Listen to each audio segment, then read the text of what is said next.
Hello, U.S. Immigration Foundation audience. Your host and whatever my title is, James Baker here. And the point of these videos and what I'm doing with my friend Joaquin is to help you learn about different options and things about U.S. immigration. And today, and hopefully every day, and every time we do these videos, I have immigration attorney extraordinaire Joaquin Rosales with me, and we are just going to have a conversation and answer a lot of the frequently asked questions that we get. So if you are here live with us, put a question in the chat and we'll answer it as best as we can. And if you have a question and you're not live, post it on the channel and we'll answer it on our next call, because we're here just, again, to answer your questions and help out as much as possible. Obviously, we have there's Joaquin's an immigration attorney, so he does this professionally. I am a tax advisor and I do taxes, but again, we're here just to give back and help as much as we can. And then last thing for you, Joaquin, right? This is not legal advice. Consult an attorney, right? That is correct. We're just giving out opinions, but thank you so much for having me. Pretty excited to be here. I'm not having you. I'm not having you, bro. You're a co-host. We're doing this every week. Oh, I'm going you're to right. drag you on here, and we're Pretty co-hosting excited to every be week. beginning the new co-hosting venture in the podcast. So Well, I mean, this podcast or this like YouTube live. I think we're on YouTube and on Facebook Live. Immigration Talks #1. We'll come with a fun title later, but this is pretty useless if you're not here.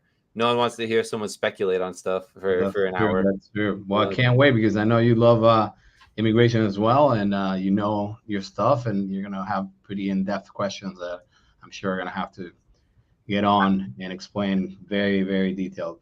after a couple months doing this, I'm going to be pretty good. I'm just going to be asking questions, hearing all the answers, and we have a lot to talk about because as an international tax guy, all my clients are from outside the country, and a ton of them have immigration questions. So For it's not. sure.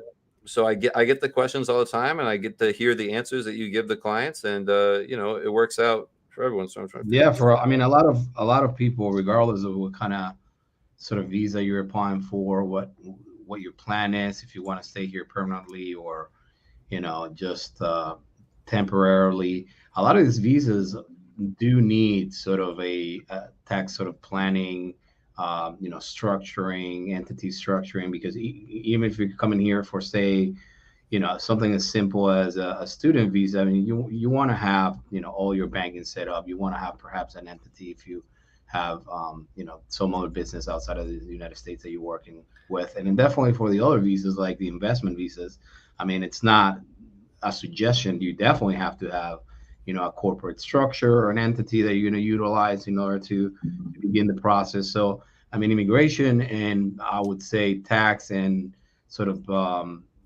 corporate entity creation and structuring is they're sort of symbiotic in a lot of these sort of petitions and processes that we go through.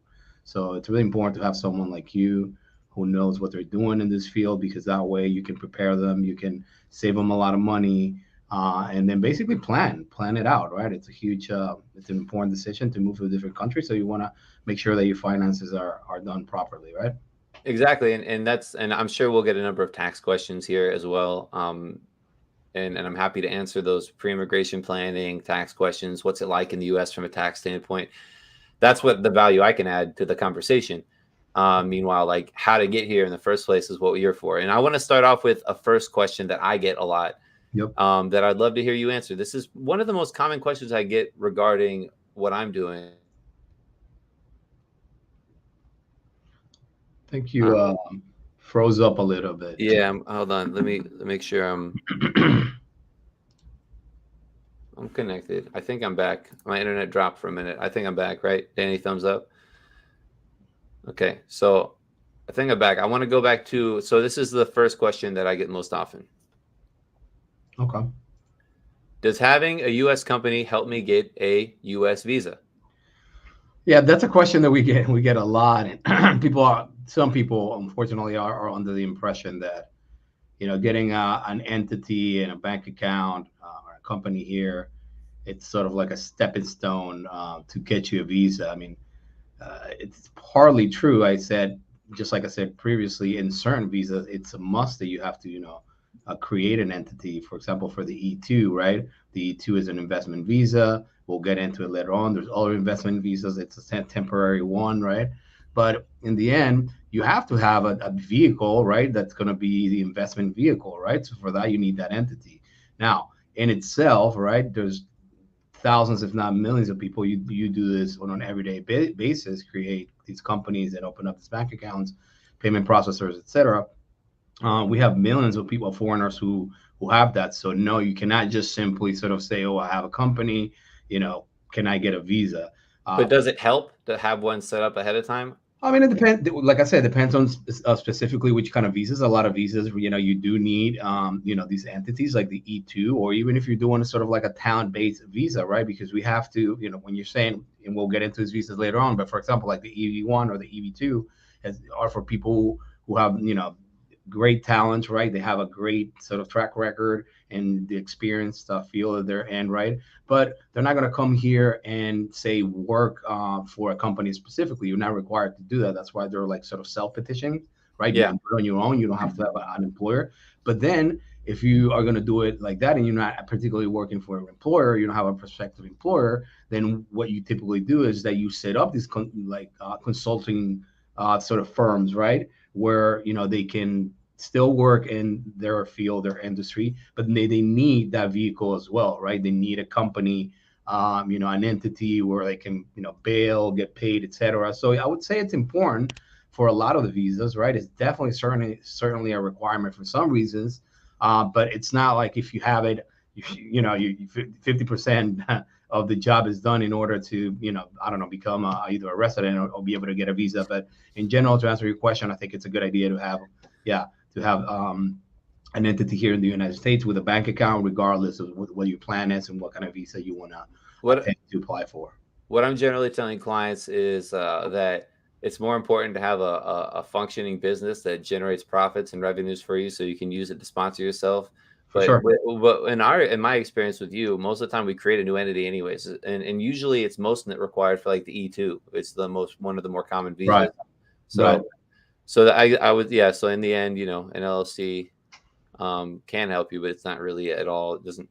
I say Well, no kind of because we end up yeah, opening by them anyway. by itself, yeah, by itself, no. Like you, so yeah, there's a lot of people who say, "Hey, look, I have an apartment, and I have a bank account, and I have this company that owns the apartment, the LLC, which is great for tax purposes, like you've discussed 1,000 times, and I heard you discuss with clients and stuff like that.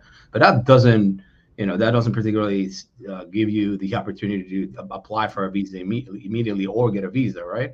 Um, but it's always good to have that, right? And if you wanna begin the process of moving your family to the United States, looking into this type of visas, it's extremely important and advisable to get someone like you that would help you in the beginning to structure all that. So once you get to the United States, everything's structured and you don't have to go through the headache of planning it out when you could have done it before, and it probably could have saved you a lot of money.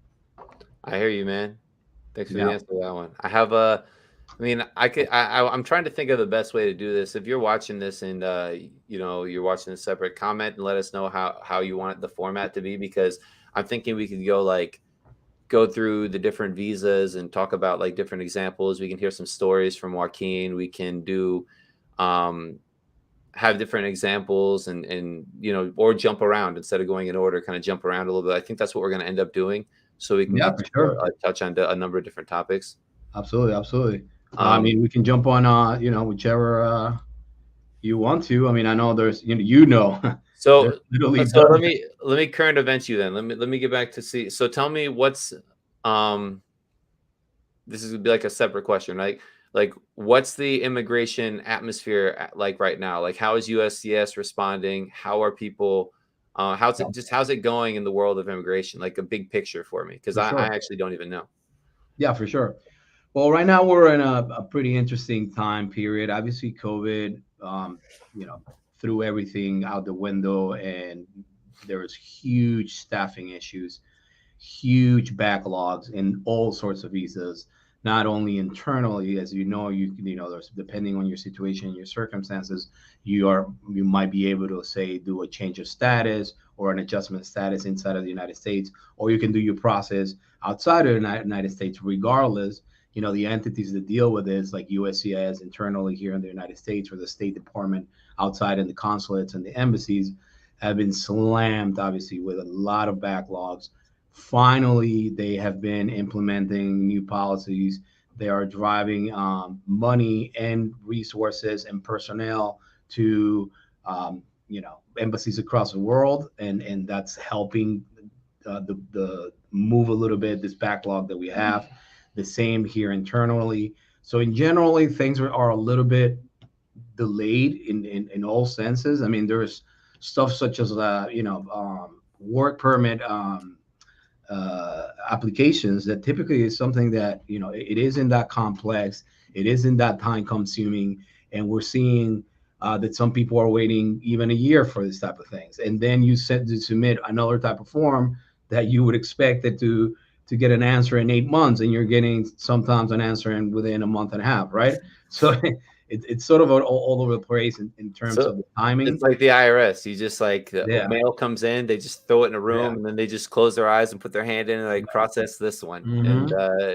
that's funny. The So IRS what is the they've same way done, right now. just to give a little bit of background to our audience, what they've done is that before, it say you were here in Miami, right? And your lovely wife is Panamanian, and let's say we were doing her paperwork from here. So you typically, what would happen before is that, okay, I'm from Miami, I'm going to submit a family petition here for my wife, and you submit it, and then there's like a regional office, right, that would be in charge, right, and oversee all those type of petitions within a certain region. Let's say whatever, Southern Florida and Southern Texas, right?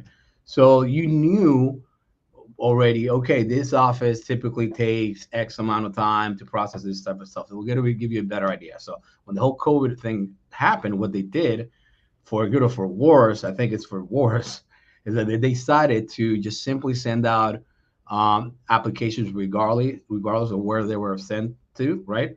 Location wise, to offices across the United States, regardless of where you send it. So this sort of became a little bit of a problem in some instances, because some offices that were already sort of backlogged are getting more, and some other ones that weren't getting too many I are mean, I getting more. imagine international cities like Miami are generally have Yeah. more of a backlog, right? So yeah, so exactly. So I mean that it's supposed to be helping. Well, they're trying this out. So that's on the timing issue. In terms of immigration overall, I mean this administration for sure has taken a little bit more of a laid back stance, I would say, and the visas. But when it comes to sort of like this niche visas, the ones that we talk about all the time, the talent based ones, the EB ones, or the investments and all that, we found that there hasn't been much change. It's still challenging. Unfortunately, some of these visas have a degree of discretion and subjectivity by the agent who revises them, that we have to really take into consideration the human aspect of the whole process, right? But overall, the picture is better. I think that in many visas, things are looking more positive than they were under the previous administration. So let me. And So I have an interject there because I yeah, want to ask a specific question there. sure. And this is going to be like a title question. You see how I do this? I make it like a title so we can make it a separate thing. Okay. Um, what are the differences? What are What are the? Let me see how I word this. What are the differences between the Biden and Trump administrations for immigration processing times? And So really, like that's the question. But really, what I want to know is like, is it more of a culture thing? Like, do rules? Did Trump actually change rules, or did he just tell people to go slower, or was yeah, it like no, yeah. was it a memo, or like how does So that work? to give you a little bit of context, right? Unlike any other law in the entire world, right, which is supposed to be an independent sort of administrative or judicial process, right? Unlike any other law in the world, and especially the legal processes that we're used to here in the United States, immigration is completely and solely driven by the executive. Okay, so whoever's in charge at the presidency level, right, the government, right, Oh, so he's like the CEO of the USCIS. What it's exactly, it's because he or she, they have huge, humongous power and influence to establish procedures in whichever manner that they like. So for example, there used to be a rule that they now brought back up, that the Trump administration took away, where they were supposed to be able to process um, any work authorization, right, permit within 3 months. That was their duty. They have to do that. If not, basically you're messing up. You can get them in trouble, et cetera, et cetera. So the Trump administration said, well, that's not a rule anymore, right? So then Take your time. take your time. It doesn't matter. So that was something that they implemented, right? Other things like, for example, certain visas typically would allow, say, the spouse of a person who comes here with a certain type of visa, L visa, H visa, those type of visas, right? I mean, it really depends on the visa, but I'm just throwing names out there, right? Basically, there used to be rules that were implemented that would allow the spouse, right, in those type of visas to work. Then the Trump administration came in and said, no, we're not going to have that. So they took it away. Now they're bringing it back. So little things, but definitely big things as well. I know we're like focusing on all type of visas, not really removal defense, like deportation defense, but on Sure. that ground, there were huge changes that had a humongous impact on So there people. was most of the changes were around like the whole Mexico border thing, just like deporting Yeah, everyone, well, yeah, people who are put in removal proceedings, exactly. People who are put in removal proceedings, there's huge changes over there. just ship them away, just ship them back Just, to their well, country. exactly. Well, to minimize the ability for them to even make for their attorneys to make arguments that have Yeah. had decades of precedent, right? So you utilize this precedent, these cases, right, from the Board of Immigration of Appeals and all that, and you say, look, for 40 years we've considered that this type of sort of situation would grant an asylum. So then what the executive can do is say, oh, this this particular case that you guys have been relying on for this particular type of people, it no longer is valid. So forget So about it. wait, so they You can can't throw use out it. the executive can throw out court precedent with Yeah. USCIS? Yep. That's really crazy because that's Yeah. contrary to all other Hmm. branches. Like in the like So the Department of Justice, exactly. So the head of but in general, like like for cake for court precedent to be removed, it has to be superseded by a new court precedent. that is Isn't that correct. generally how it works everywhere? That is correct. Yes. So that's why immigration is so crazy. So that's what they did on the Trump administration, You could just and throw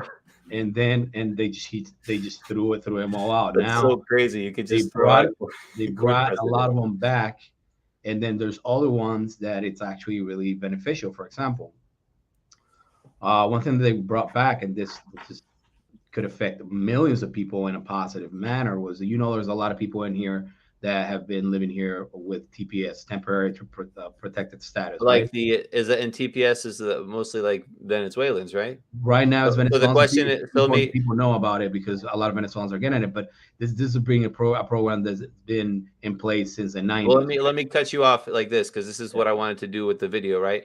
yeah, So that we can make shorts into these. So in case someone doesn't want to watch the whole yeah. Of course, conversation of ours, we can get the nuggets here. So of course, of course. so the question is going to be, what is TPS and what's new with Okay, yeah. TPS? Like, I'll tell me explain about to you. what it is and like what's changing here. What could change with this new So, order? like I said, TPS is a program that has been here in the United States for decades now, and essentially TPS, it stands for temporary protected status. So essentially, immigration law gives the power, right, to the Department of Justice, right, to designate countries, people from countries, right, that are already in the United States, right, um, and give them a temporary protected status based on civil strife, natural disasters, political instability, all of that. So back in the '90s, they gave it to a lot of Hondurans and Nicaraguans because of Hurricane Mitch, right? They've given it to Haitians because of the earthquake and the political instability. Salvadorians because of civil war that was going on as well. Most recently, people in African countries as well. Right now, the And most most common that I've recently, seen is. Ukraine and Venezuela. Like Yeah, Ukraine's one most now, right? recently Ukraine and Venezuela. So, and essentially, what it says is that if you were here, regardless of the manner in which you entered the United States, but you weren't here for a certain period of date and you're from these designated countries, then essentially you can apply for this TPS, and you are not no longer in an immigration limbo, right? You are in status, which means that you're here legally, you can work here legally.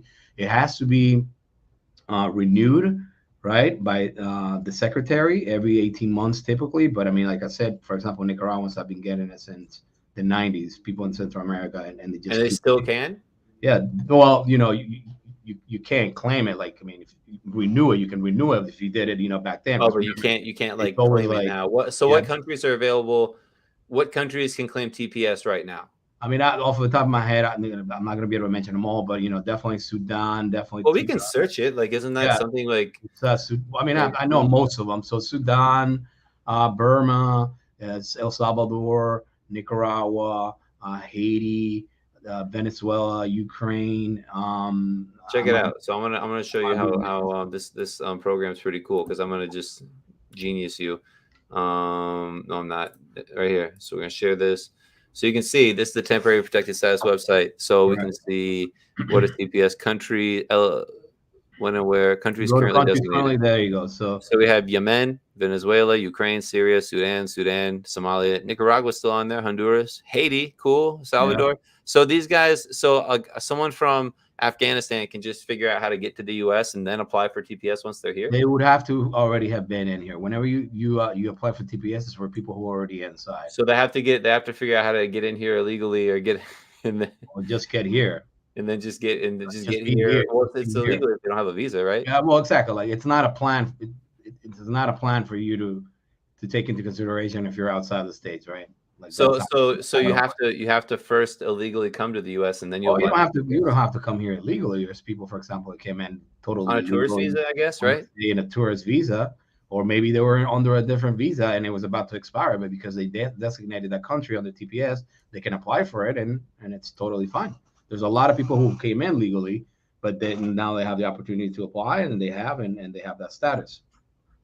Thanks, Danny, for the question. Okay, well, thank you, Joaquin, for the answer to that question. I'm gonna Of course, stop my absolutely. screen share. I But have one. I have one thing that I wanted to mention, right? So just to go back, I know we dove into the TPS, but like to go back to how the executive, right, that the current government can make some drastic changes that can have a huge impact on people when it comes to TPS, essentially, right? So I mean, I don't want to get into too much detail of the immigration laws, but essentially, there's things that are called inadmissibility, right? That or things that don't allow you to do what is called an adjustment of status if you're here in the United States, and a lot of those are whether or not you've been out of status. So if you came here, for example, say on a tourist visa and you stayed longer than the 6 months, right? That typically will not allow you to do an adjustment. There's some exceptions, but in general, I'm giving you an example of what would happen. So, for example, with people with TPS, what sort of like the courts have said, and this is at the federal level, right?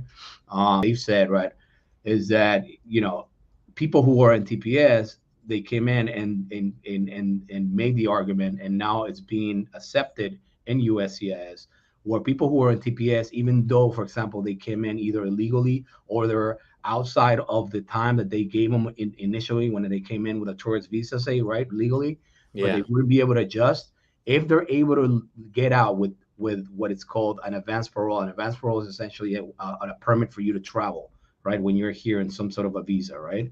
Or yeah. or even if you don't have You status. can get advanced parole, and that's taking forever right now, right? Yeah, I mean, it's taking some time, but like it's a good strategy in order to solve your immigration issue. So, for example, you could be, say, I don't know, like a Nicaraguan, or you've been here, you came here undocumented, you got TPS, you're fine now. But if they take TPS away from Nicaragua next month, it's over, right? He's back into into a limbo where he's not under status. So now if you do a travel permit, right, which is an advance parole, and you come back in, you're basically, what they're saying, their stance is that you were inspected on that entry, which means that your previous illegal entry or your previous expiration of the status that you have is sort of like erased. And now because you came in legally, right? You're able now to apply for a residency. Say if you have a family member that can apply for you, and you no longer have that issue of you not being able to adjust because you had came in either illegally or you stayed Okay. for over the time that you did. Okay, so let me restate that for you because we have some people. Well, first of all, I want to say we have some people watching online.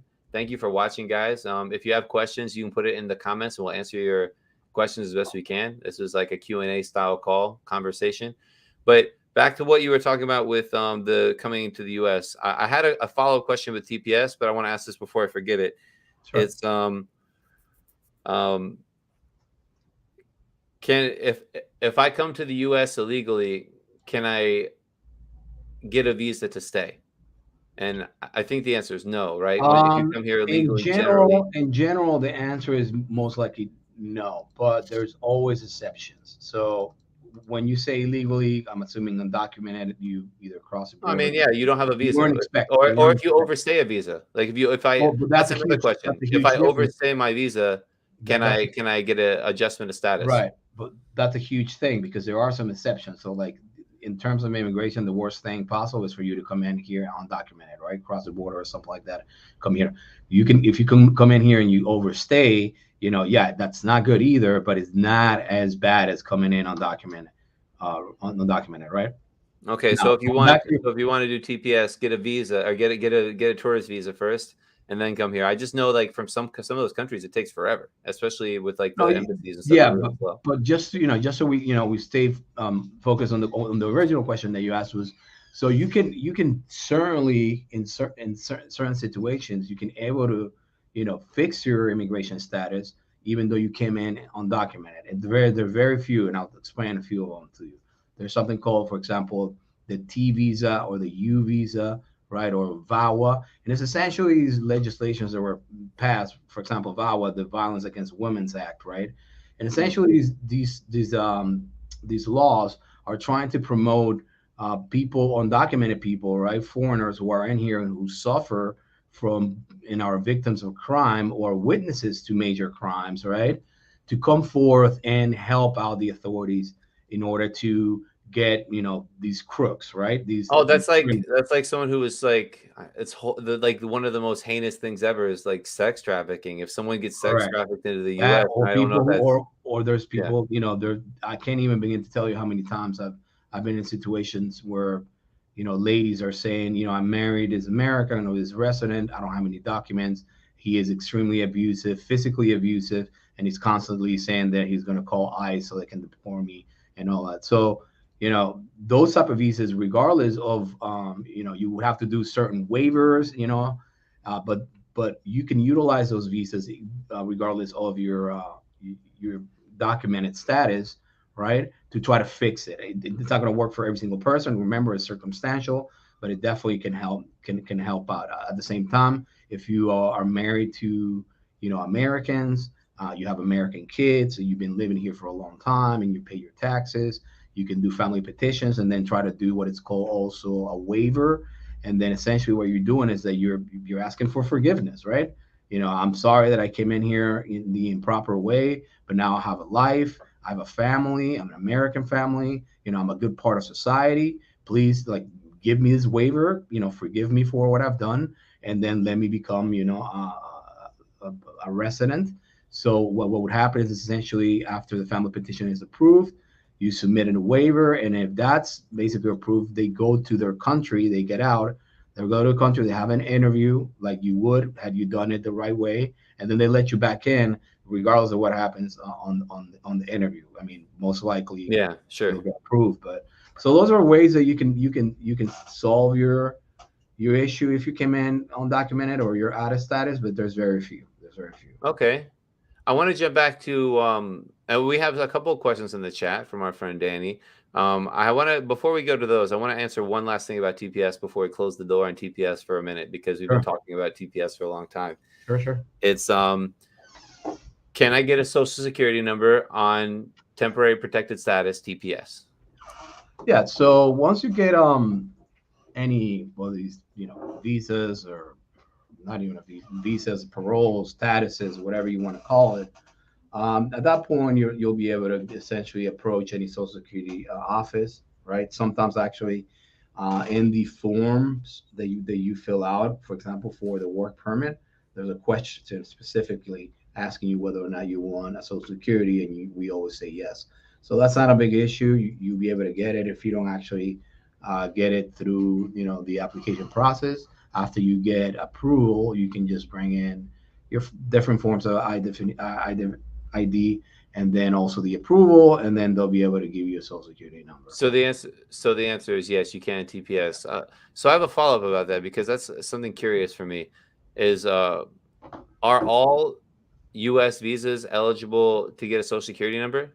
Do you just have to request Yeah, a yeah, pretty permit much. to I work? mean, like the Social Security number, and once they give you one, there's some people that have I told mean, me that, tourist visa included? No, right? not towards visa, But but every other visa?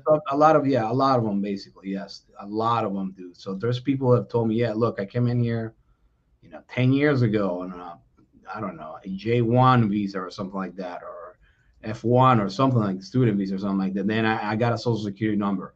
Should I use that one? And I say yes, because if you switch up, if you got a Social Security number 10, 15 years ago, and you came back and you did another process where you're now a resident, they're going to give you the same number. Yeah, you always are assigned the same number.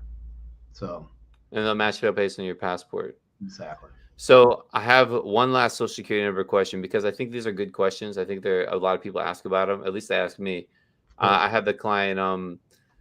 How does my client get a Social Security number on an O1 visa specifically? Because she has her Um, O1 visa, and how does she come in yeah. and get it? So she should have obviously a letter from the government saying that that visa has been approved, right? She should bring that. She should bring also something called the I-94, where you can look it online, and it basically tells you all your entrance and your arrivals and departures from the United States. But it says that you came in the proper way. But the most important thing is the approvals, right? And then forms of identification, and then you approach basically your local. You go to ssa.gov, and then you look for search locations, and you put in your zip code. It's going to tell you which one is the Social Security office that's nearest to your zip code. So you can just approach them, take all that paperwork, and they should be able to process a Social Security for you. So I have so again, I'm never gonna run out of questions.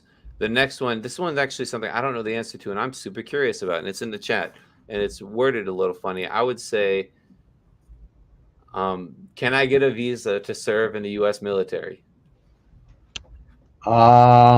You can serve in the U.S. military I'm and just then saying get it's a a good career. and then get a Both of my visa. siblings are in the U.S. military, and it's a pretty good career, especially if you're coming Yeah, from some instability and you don't want to know what something to do. I mean, whether or not you believe in any kind of military stuff, it's a huge source of government spending. A lot of money goes there. A lot of people have great careers there. My brother's retired after 8 years, and I'm medically retired. I mean, of course, it was rough on him, but yeah, like, can it happen? I know right now, if you want to yeah, go to Russia and serve in the Russian military, you can get a passport right away. You can sign up for yeah. the Russian military. Yeah. So So yeah, there's not a way for you to say, "Hey, give me a visa and I'll go I'll go join the army." It's the other way around. But yeah, they have special processes, immigration processes for people in the U.S. Army that make it easier. The people who have served that make it easier, right, to get your proper legal documentation. So, but it's the other way around. so you have to figure out how to serve first, and then they'll help you stay. Right, exactly. Even if you have, sort of, you know, like a bad immigration sort of background, you sign up. It makes it easier for you to try to fix it and then become a resident eventually. But to apply, you have to have some kind of status already, right? I mean, I'm not really, Yeah, I to don't be like. honest, You're not a military guy. knowledgeable of what they accept. That is the army, though, and I know that they'll try anything to try to get you in there. So, what I do know is that the problem is not going to be joining the army. Is how bad is your, I guess, immigration sort of history, and that it will prevent to even use those sort of special treatments for people who have served. But usually, typically, you're able to fix those. For a lot of people. Yeah, I understand why they wouldn't just let anyone join the military. Then you have to. They have Okay. to, yeah, they have to do a little check, background check and stuff like that. Make Yeah, sure. just like our army's just full of people from other countries who just want a good job, who make 40 grand a year, and just Right. so Exactly. so I have a question here from Danny again, the gray hair. Is there a way to get a visa for under 18 with special talent? So can children qualify for special talent visas to the US? Well, I mean, under 18, you you would have to have a guard. That's a really good question. I mean, in terms of talent visas, I mean, Yeah, like I there's never famous encounter kids. an underage person, right? Yeah. That will do that. I mean, I'm assuming. I mean, for sports and stuff like that, there's special visas, right? For sports, if you're coming in here to do performances and stuff like that. And I'm assuming, obviously, that that obviously counts for people under 18. In my experience, to be honest, everything has been adults, and typically Yeah, it's most uncommon, visas, right? To for have most a visas, talent visa. you Yeah. have to be an adult. You can, or if not, you need a guardian, obviously. But What about an esports guy? Someone who's like 16 and he's incredible at Fortnite. He's a yeah, I esports mean, if there's a champion, competition or something, he might be able to get a visa and just making millions of come do dollars that. a year. These guys are awesome. They would My need a lot of. idols. Where I was born too late. I missed out Right, on it, and now I'm right. too slow. But it's I don't know. That's a good question. I don't know the answer to it either. Um, Sweet. So Joaquin, we talk a lot about and we've been working a lot on the EB3, um, the EB3 visas and how and like that opportunity right now. Um, why is the EB3 visa a great opportunity, and tell us about how it works? Well, so in immigration, we spoke a little bit about the different types of visas that talent based, which are like the EB1s and EB2s. Um, Sorry. So essentially, like the visa, the employment, that's why they're called EB, employment based, right? It's like a sequential thing, and obviously number one is it's quote unquote the hardest, right? The one that they're asking for more. Then you got EB2, and then basically you keep dropping down, and as you're dropping down, you're dropping down the um, I don't want to say the toughness of like the visa, but the qualifications and the requirements, right, are lower. So once you get to EV3, EV3 actually also splits into other subsequent visas, right? Um, and the most popular one of those, sort of, splinter visas within the EB3 is the EB3 unskilled. And as the word says it, the people applying are unskilled. These are for jobs, right? That are, that require, you know, What's the no, biggest pool of people? There's more no unskilled skill. people than there are expertly skilled Exactly. people in the world. No skill required. I mean, obviously, depending on what the requirements are, but for these type of visas, right? It is or there's no sort of like educational requirements. It's a lot easier. It's sort of like layman jobs. But why is it so popular now? Is because there is a humongous problem across the country for big companies that need personnel, and they cannot find the personnel to fill in all the spots. They're missing on millions and millions of dollars because they cannot find personnel for factories, processing centers, all this different type of stuff, even the food industry, right? Resort, Trucking. There's no truckers. trucking, and all that. Yeah. So there's a huge problem. There's a huge problem, and that's why, Unemployment's really low in the US, and regionally, it's yeah, it's even super low in certain regions, and that's right. why this is a great opportunity too, right? Just because And it yeah, helps and as American we companies and it helps people who want jobs. For sure. And as we discussed before, I mean, all these other visas that we touched on a little bit, the EB1s, EB2s, you can do our self petitioning, but the other ones, it's the employer that has to do that. And I mean, you have to go through a process where you have to demonstrate to a lot of different government entities that there is a lack of American or resident people who are willing to take these jobs, right? And that's why it's so popular right now, because these companies are able to prove that they're not getting the personnel that they need, that they're trying really hard to try to get more personnel, and they're unable to do it. So, That's why it's looking very bright on that end. So that's why it's a good. Oh, so that's why it's a great opportunity. But I'm gonna follow that up with another question. Um, um, what's the best way to get what's the easiest way to get a green card into the U.S.? And I'm going to answer my own question by saying potentially the EB3 is a way that almost anyone can qualify. If you qualify for the EB3, you come in and you get a green card when you get here, right? And most people are going to qualify. Right. The Yeah. qualifications are pretty simple. Yeah, and remember, not only you, the person applying, but your entire family comes in, including children under 21, and they're all residents. So, I mean, I don't like to say that any visa is easy to get, right? There's always processes that we Well, have the to go through. criteria for qualifying are much lower. Right. I don't even think I think I'm a smart guy. I'm an expert in some things, but I don't Hmm. even think I would qualify for an EB2.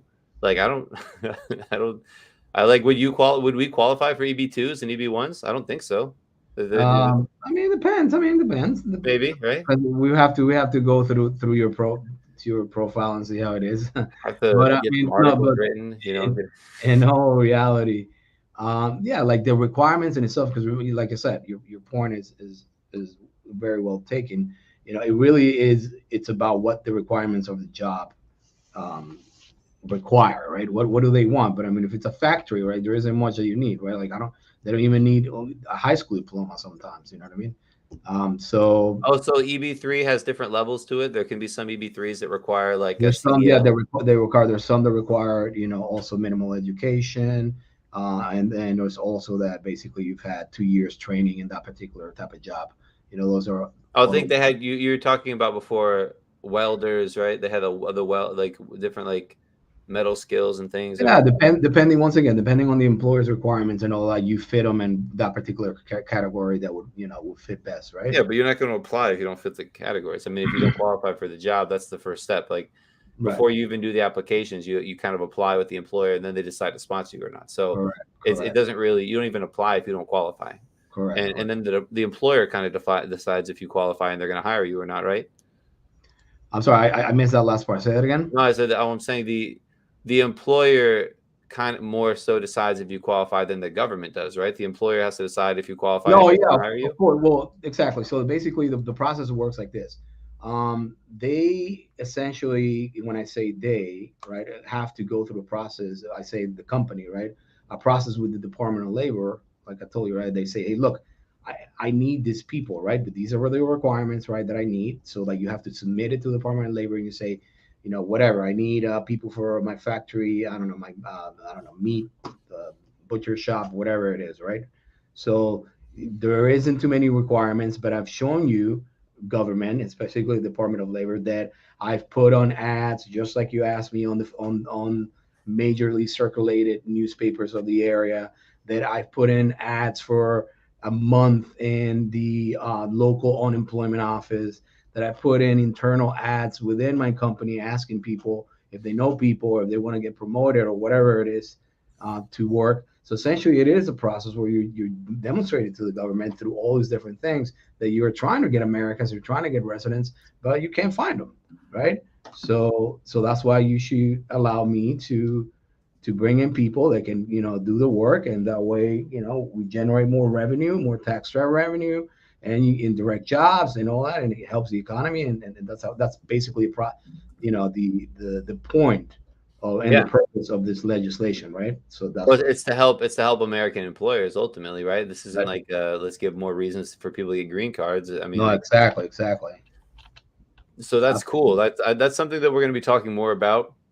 I know there's a lot of opportunities there, and we've been able to at times find different employers and different people looking to connect people. But that's a different a different topic. And that's what we're here at the U.S. Immigration Foundation is to educate and empower and just to help people get U.S. visas or see if they qualify. One of the and I'm gonna ask a question and answer my own question for a Yep. second because um people often ask me what's the best visa and the question is going to be how can I determine which visa is best for me? And I get asked that a lot. Like, Jim, can I immigrate to the U.S.? Can I get a visa? Do I do a business? And really, the answer is always going to be you need to talk to someone, an immigration attorney, someone like Joaquin, who can go through a whole gambit of questions and then cross them off. Because there's a what is there 30 different types of U.S. visas, and you may qualify for some Yeah. obscure visa that I never even heard of that an immigration attorney would hear of. So there's a lot of specialists in the immigration field, which are amazing. The people that only Yeah. do E2 visas. But I think a great value of Joaquin, which he undersells, and other like attorneys that have experience with a number of different kinds of visas, is being able to kind of better identify your opportunities and your options so that you can kind of narrow it down to what best fits your scenario. And I don't know, you can comment on that for a second if you No, have. yeah, absolutely. Well, look, like you said, like it really comes down to analyzing what is the purpose, what are the intentions of the applicant, what do you want to do? You want to move here and live here with your family for the rest of your life? Do you want to be here temporarily? And temporarily could be a couple of years. E2 visa, depending on the country, can give you up to 5 years, and then you can renew it as many times as you like. So essentially, what is it that you want to do? Because obviously, and this is where you come in as well, right? If we're having a conversation with a potential client, they have to take into consideration all the things like, if you become a resident of the United States, guess what? You're going to get taxed on your whole worldwide income. Yeah. So it really depends on what they want to do. If their intention for sure is to move here, permanently, then there's certain obviously visas that we discuss. If it's temporarily, there's other visas that we would discuss. But we have to go through the profile of the person and see, okay, which route can we take? Do you have any family members in here? Typically, I always tell people there's about, I don't know, maybe 4 or 5 major avenues, and each avenue to come to the United States. And each avenue, there's a bunch of visas, right? So there's different ways to do it, right? Family way, right, where you have family members in here. That's one route. Obviously, not too many people have that ability to have people who can petition for them. That's one way. Then we have the employment way, right? And the employment way is basically what we were talking about. Say the EB3. It doesn't even have to be the EB3. It could be also be, say, an H-1B visa, which is a temporary visa. It could also be um, employment based for the people with higher qualifications, that where you need at least say a master's degree or something like that, or a license, and then you would fit them in an EB2, but it will be under an employer, so you have to go through a labor certification. So that's on the work side, right? On the employer side. So we've said family side, employer side. Then the third one to me is basically the investment route, right? You have a temporary investment visa that we can definitely talk in much more detail, some other time or whenever. That allows you, like I said, to be here. Typically, it's 5 years. You can renew it as many times as you like, but you're not going to be a resident of the United States, right? You can pivot from that point on and apply later on, right, to a residency, right? Yeah. So that's a way to do it. Within the investment world, there's also the EB5, which does give you a residency, right, directly. And there's two ways to do it within the EB5. There's two programs. One program is where it's basically direct investment. You have to invest $1,050,000, right? But the requirements in general, obviously, there's a bunch of stuff, is that you are going to utilize that money to at least employ 10 new American workers, right? And then you can do it in whichever business that you like. Obviously, there's implications in terms of the source of funds, where it's coming, but all that is obviously the attorney's job. Now, within the EB5, there's another very popular a visa, right? That's the EB5 as well, but it's called basically the regional center visa. So what that means is that across the United States, there are regional centers, right, that have been approved, right, and given the thumbs up by the United States government to do projects in areas where there's high unemployment, okay, Yeah. economically depressed areas. So essentially, what they do is that they create a fund, right, and they say we're going to have a project here and whatever this neighborhood underdeveloped, you know economically speaking, it's not great and all that. And they'll have a multi-million dollar fund. And those funds are utilized to create these projects and these jobs, right? are piled together and funded with the money of the people who want to do the EB-5. But this is the thing: you do not have any control whatsoever of what happens with those funds. Okay, Okay. obviously they have a duty, and sort of a guarantee that they're going to try to, give you your money back. You're not going to be making much money. It's an average of Well, potentially I've seen the 2%. returns. Yeah, you lose a Yeah, little bit, it's but as like long as 2% return. it's a win if you get your money back, right? Because a lot of people Yeah, can lose if you money, if you right? get your money back, but I mean, I don't want people to understand. I was like, oh, I'm going to invest all this money and then I'm going to lose it. No, but like, remember, this is an avenue and a tool that you're utilizing to get a residency. Well, you You might could make lose your money you if you might don't make a little invest it. money. You might lose a little bit of money. But you You could know, lose it all if the project completely flops. That's why it's important to pick yeah, the but right regional center, right? yeah, that is true. But at the same time, they're very scrutinized, these regional centers, and they have to, Yeah. really be in compliance with whatever the government wants, because they're not messing around with that. Yeah, we have to pick the right regional center. It's a slow return. And I would preface, I would say that we could have broken that off into a separate question. What is the EB-5 visa and how does it work? And so you can insert that back in the beginning and make this a separate video too. Joaquin, I know you'll probably only have like 9 more minutes left, so I'm gonna get like one or two more questions to you. Do you have any questions for me, or is there anything you want to talk about while we're here? Because I mean, Um, this is really I conversation. feel like we should finish off, on the immigration side, and then I think we can have like a very long discussion in terms of how important it is to have this sort of pre-immigration planning, and especially to people who are doing these visas, the investment visas that I was telling you, and basically just, high-end net worth, people. There's def so many questions that I ask when it's already too late, and now I'm being more proactive to make sure that, I let them know to have a conversation with a person, like you, who knows what they're doing, right, and specializes in this. And I think that's a topic that we can just, go on for a long time. Well, I like to, and like I said, because we're doing this conversation, on YouTube Live, we're gonna post the whole conversation.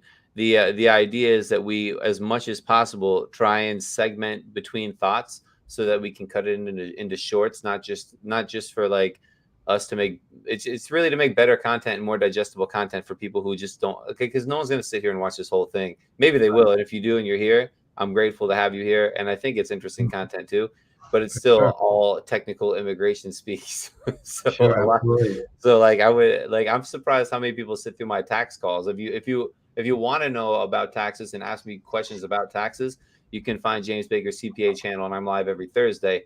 And if you speak Spanish, I have a Spanish channel. I'm also live on Thursdays. But this is the immigration channel to talk about immigration, I and just wanted to yeah. finish up on the last sort of avenue that we talked about for immigration. Like I said, we spoke about family petitions, right? People in here that can petition for you. We talked about the employment ones, if you have an employer that's interested in you. And we also talked about the investment ones. So Um, that I would preface that. Let me cut you off real quick and then give it mhm. back to you. Um, what what are the three most common types of visas? And these are the three types. You can just tell us again. It's the I mean, I guess in terms of family volume in petition. general in the immigration world, in terms of volume in the immigration world, regardless of not me or any other attorney, just basically in general, it's family petitions. There's a lot of people who are Americans and they're residents now, and they have the ability to petition for their family members, right? So the other ones, you know, sort of to finish off on the ones that we were talking about, the fourth avenue is what we call basically the talent-based avenue. And like I was telling you, you're trying to demonstrate to the government that you have such a high level skill in your profession that they should allow you to come in here and work and be a resident without the need to having someone to petition for you, whether it be an employer or a family member, right? So those visas are very important as well, and there's a lot of people that don't know they have the qualifications for it just because they're not educated about it, right? Yeah, sure. So those are, there's other visas, where you transfer executives, right? There's the EB1 visa as well. That it's a dual part. One of We're them is gonna we're gonna be diving in deep dive into these other visas in the coming weeks, because right. today we talked enough about, and you can see how fast this hour goes, right, Joaquin? Yeah, The for sure. We talked a little bit about EB3. We talked about some family petitions, but yeah, we're gonna come in a little bit more prepared, a little bit more organized, so we can bang through the questions in future talks. Um, but yeah, I mean, there's just so much information to go over. If There's you're a lot. There's a interested, lot. Yeah. if you're There's interested in immigrating, and you don't want to do a paid consult, just show up to our videos, and we'll get through it with Yeah, you. and I mean, and we can talk next time. Look, they just also passed, this new policies where basically you can you can you can petition for your people in Venezuela if you already are here, you have family members in here, for them to come in legally through a parole. And it's not really like a family petition and all that. It's sort of like a quicker process because they're seeing such a huge influx of Venezuelans trying to cross the border, saying, okay, listen, if you're trying to do this, don't do it the legal route, do it the right way. So immigration is constantly changing, like I told you, because it's part of the executive. The executive can make various changes quickly and as many times as they want, so we can have discussions about the immigration pretty much every week, and there's always going to be a new topic. Oh, that's good. That's good stuff. I'm gonna keep being more prepared for this. But um, I don't know, Joaquin. I feel like if we answer another question, it's gonna go over our hour mark. Yeah, that's fine. Of Thanks for showing up for the call, man, and for course. and for being my immigration partner. And we will. I'm gonna start promoting this a little bit more. We had up to 7 people at one point here watching live with us. Nice. So Don't worry about it. In a couple of months, it's going to be 7,000. 7,000 people watching us. So banter about immigration and try and just make It's going to be great. make clickbait videos with the with titles. Right. No, but we're answering all the questions. Thanks for being here, Joaquin. Of course. Thanks for being Absolutely. here, a guest, and I'll see you next Monday. We're gonna pick a solid time. We're gonna do it every Monday. Sounds good. All right. You guys take care of yourself. All right. See you, Joaquin. Thanks, buddy. Send me a video when it's edited. Yeah.